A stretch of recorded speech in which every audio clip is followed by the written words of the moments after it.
আসসালামু আলাইকুম আসসালাম। আজকের একটি ভিডিও নিয়ে আজ আমি ইলিশ মাছ পেঁয়াজ মরিচ কুচি দিয়ে ভাজি করব। এটা একটা আমাদের দেশের খুব ট্র্যাডিশনাল খাবার। দেখতে থাকুন, অবশ্যই ভালো লাগবে। আমি অলরেডি তা উঠিয়ে দিয়েছি, এখন মাছগুলো দিয়ে দিব। দেখুন মাছ ভাজি হচ্ছে, আমি কিছুক্ষণ পর এটাকে উল্টিয়ে দিব। মাছটা আমার ভাজা হয়ে গিয়েছে, এখন আমি এটাকে উল্টিয়ে দিব। দেখুন আমার মাছ ভাজা হয়ে গিয়েছে, এখন আমি এটা তেল সহ নামিয়ে রাখবো। মাছটাকে আমি নামিয়ে রেখেছি, এখন আসছে আমি ভেজে ফেলবো কেটে রাখা পেঁয়াজ মরিচ।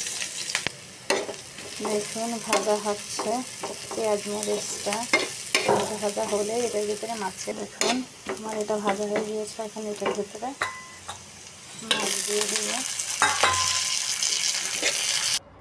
ফাইনালি আমার ইলিশ ভাজা হয়ে গিয়েছে। দেখুন সবাই ট্রাই করবেন, ভালো থাকবেন, সুস্থ থাকবেন। আল্লাহ হাফেজ।